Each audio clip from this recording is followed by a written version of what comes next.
Bismillahirrahmanirrahim. Assalamualaikum warahmatullahi wabarakatuh. Selamat sore teman-teman. Di video kali ini saya akan berbagi ilmu tentang cara bagaimana mengemudikan mobil, dimulai dari tahapan yang paling awal atau bagi pemula yang belum pernah atau belum bisa sama sekali dalam mengemudikan mobil. Oke teman-teman, marilah kita simak videonya sebagai berikut. Oke teman-teman, sebelum kita mulai untuk belajar mengemudi, ada hal-hal dasar yang perlu kita pahami, yaitu fitur-fitur yang ada di bagian dalam kabin.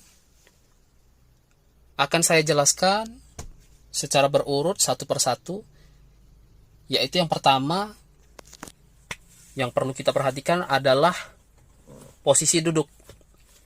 Aturlah senyaman mungkin posisi duduk kita.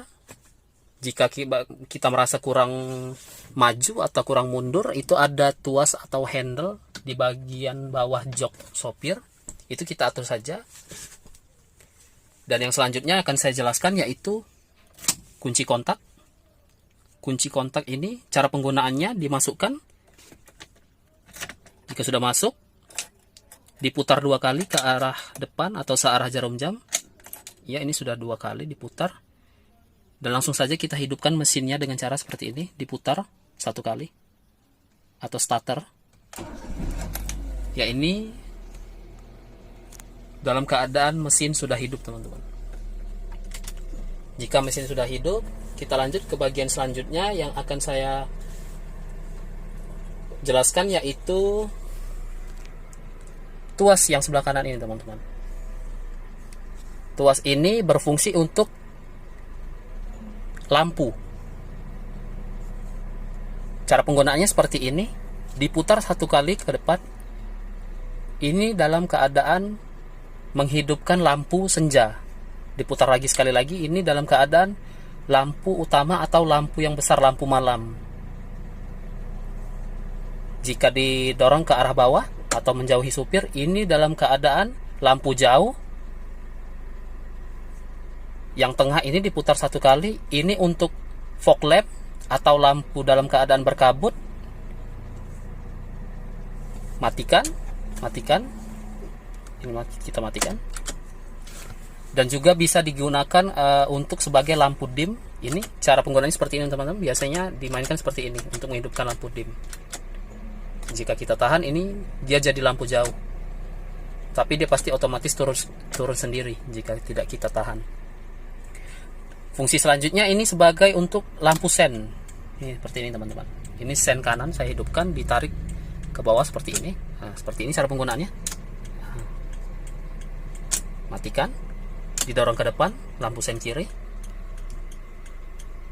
Matikan. Ya, kurang lebih seperti itu yang tuas bagian ini. Dan yang selanjutnya tuas bagian sebelah kiri. Ini fungsinya adalah untuk menghidupkan wiper atau kipas kaca bagian depan. Cara penggunaannya di sini ada keterangannya di sini. Kalian atur saja, ini semakin ke bawah kalian tarik ke bawah ini 1 kali. Ini kipas kaca itu dalam keadaan hidup. Semakin kalian tarik ke bawah, kecepatan kipas kaca semakin kencang atau semakin cepat. Ada juga di sini tombol putar ini untuk menghidupkan kipas kaca bagian belakang. Jika saya putar sebelah sini, ini saya putar ke arah depan atau ke dalam keadaan on, itu menghidupkan. Dan caranya dan tombol ini juga berfungsi untuk menghidupkan air di bagian kaca belakang. Seperti ini, itu akan hidup. Airnya akan menyemprot. Jika ingin menyemprotkan air yang bagian kaca depan, itu ditarik saja seperti ini ke atas. Seperti itu teman-teman. Dan yang selanjutnya yang akan saya jelaskan yaitu ini teman-teman. Rem tangan.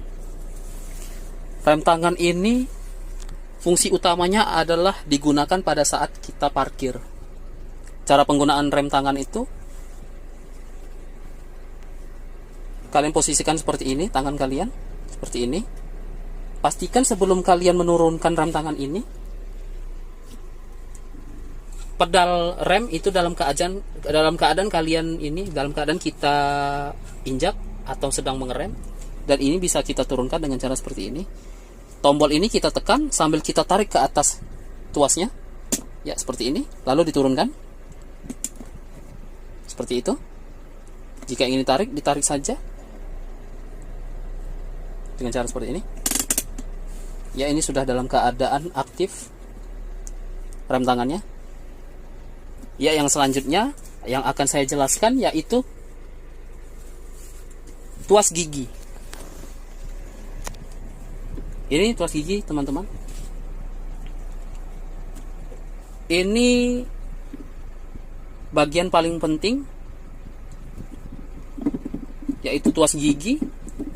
Handle tuas gigi ini menunjukkan di sini ada angka 1. Ini berarti gigi 1, gigi 2, gigi 3, gigi 4, gigi 5, dan R. R ini fungsinya untuk mundur.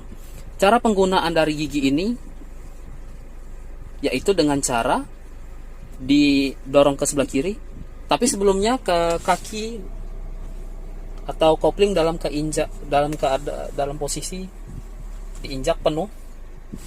Saya kurang maju. Ya sudah.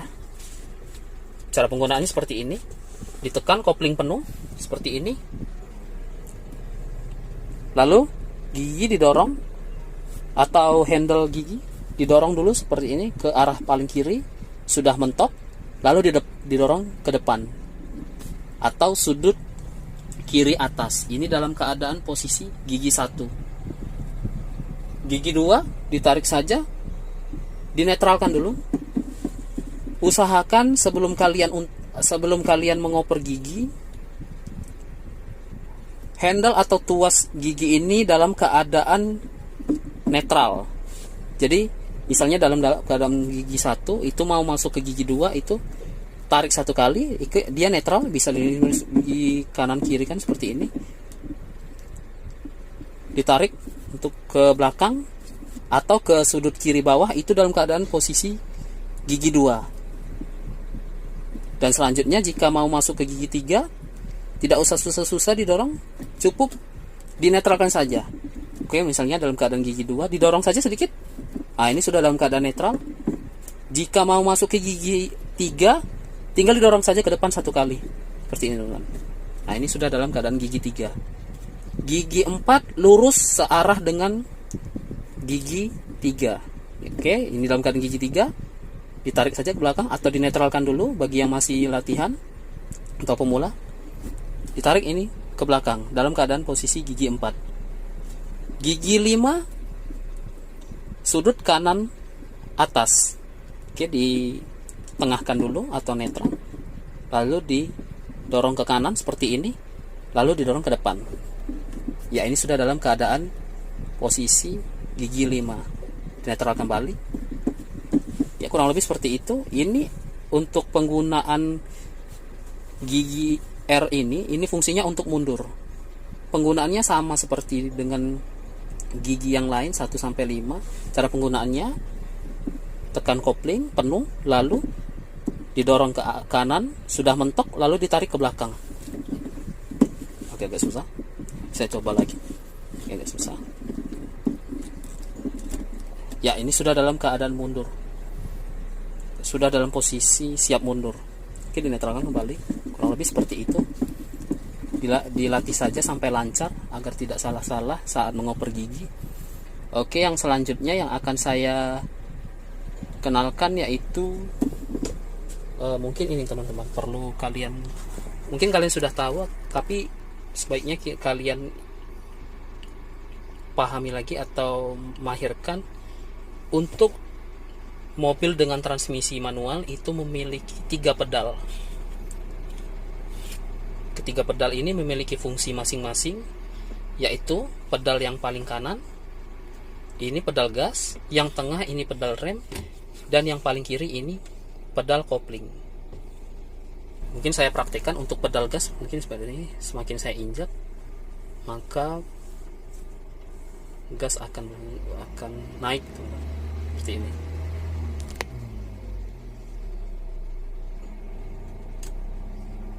Ini saya kasih lihat RPM-nya akan naik. Nah, itu berarti dalam keadaan digas.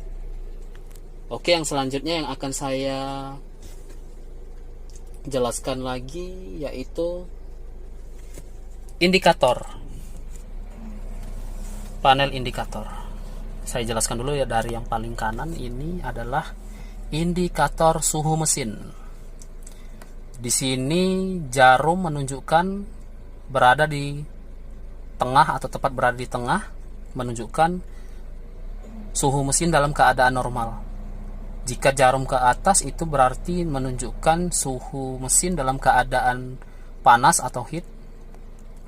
Jika jarum ke bawah itu berarti sebaliknya, suhu mesin dalam keadaan dingin. Jadi saat kalian menghidupkan mesin, tunggu ini sudah di tengah, itu berarti sudah dalam keadaan normal. Yang selanjutnya indikator RPM. Ini adalah menunjukkan tingkat gas mesin itu tinggi atau rendah, teman-teman. Jadi ini menunjukkan jarum berada di posisi 1, berarti itu mobil dalam keadaan hidup. Jika mobil saya matikan mesinnya, itu jarum akan turun di bagian 0 atau mati. Semakin saya gas, ini RPM-nya akan semakin naik. Saya coba nih. Ya seperti ini, kurang lebih seperti itu. Yang selanjutnya itu indikator speedometer. Ini pasti kalian sudah tahu, di motor juga ada. Dan ini teman-teman, indikator bensin. Semakin tinggi jarum berarti semakin banyak isi dari tangki, semakin banyak bensinnya. Semakin rendah juga berarti sebaliknya, semakin dikit isinya. Yang penting yang di sini ada yang menunjukkan anak panah yang ke kanan ini, teman-teman.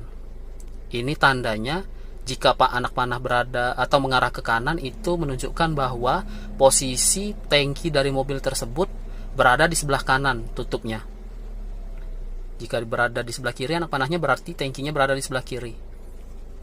Ya, tiap mobil kan beda-beda posisi tangkinya. Jadi bisa dilihat dari sini tanpa harus kita keluar dari mobil.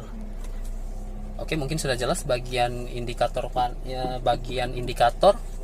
Yang selanjutnya akan saya jelaskan, yaitu di sini ada tombol spion. Ini ada R, ada L. Ini kontrol untuk spion bagian kanan. Ini kontrol untuk spion bagian kiri. L ini. Cara penggunaannya seperti ini. Jika kita ingin mengontrol spion yang sebelah kanan, itu kita tekan dulu tombolnya, aktifkan dulu yang sebelah kanan. Tinggal kita atur. Ini ke kanan atau ke kiri, gini seperti ini kurang lebih. Ini kelihatan teman-teman. Nah, ini kurang lebih seperti itu. Jika ke orang ke kiri, ini diatur saja ke kiri. Ini ke kanan, ke atas, ke bawah. Untuk spion yang sebelah kiri itu tombol L, sama diatur saja. Naik, turun, kanan, kiri diatur saja. Ya, mungkin itu bagian tombol kaca spion. Dan yang selanjutnya akan saya jelaskan, yaitu tombol untuk membuka kaca pintu atau power window. Power window. Di sini tombol yang pertama ini untuk mengunci agar kaca tidak bisa dibuka. Ini seperti ini kaca mobil tidak bisa dibuka kecuali yang auto. Ini auto untuk supir, ini pasti selalu bisa dibuka walaupun ini dalam keadaan hidup atau mati. Oke, kita hidupkan. Ini untuk buka kaca depan kiri, ya kurang lebih seperti itu. Ini yang belakang 2. Udah. Saya lanjut saja langsung ke bagian tombol atau tuas untuk membuka bagasi belakang. Nah, di sini teman-teman. Kelihatan tidak di sini? Nah, itu ada 2. Yang depan itu untuk membuka bagasi belakang. Yang belakang ini ada lambang pom bensinnya, ini untuk membuka pintu atau tutup tangki.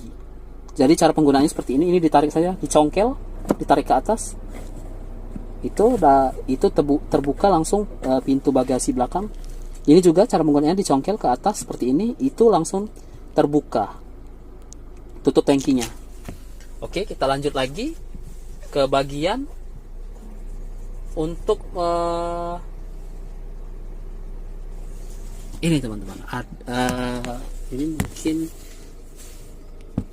perlu saya jelaskan juga, ini namanya, ini tuas ini fungsinya untuk membuka kap mesin. Jadi jika kita tarik, itu akan kap mesin akan terbuka. Itu saja bagian itu. Yang selanjutnya yang akan saya jelaskan yaitu tombol lampu hazard. Yang ini jika kita tekan, ini atau lampu darurat, biasanya disebut orang lampu darurat atau lampu hazard. Fungsinya jika mobil dalam keadaan berhenti di tengah jalan, mungkin dalam keadaan darurat, ini harus diaktifkan untuk memberikan tanda. Ya, kita matikan lagi. Yang selanjutnya ada tombol putar AC. Dua ini teman, dua-duanya ini fungsinya itu untuk menghidupkan. Yang satu ini untuk mengaktifkan atau menonaktifkan AC. Putar satu kali, ini sudah dalam keadaan hidup. Ini untuk blowernya. Ya, mungkin itu saja yang bisa saya jelaskan, beberapa fitur yang ada di bagian. Oke teman-teman, mungkin sekian video kali ini. Semoga mudah dipahami dan bisa dipelajari di rumah. Mungkin bagi kalian yang kurang mengerti atau kurang paham, bisa ditanyakan di kolom komentar. Silahkan di like jika kalian suka dengan video ini. Silahkan di subscribe. Semoga video ini bermanfaat. Wabillahi wa taufiq wal hidayah. Wassalamualaikum warahmatullahi wabarakatuh.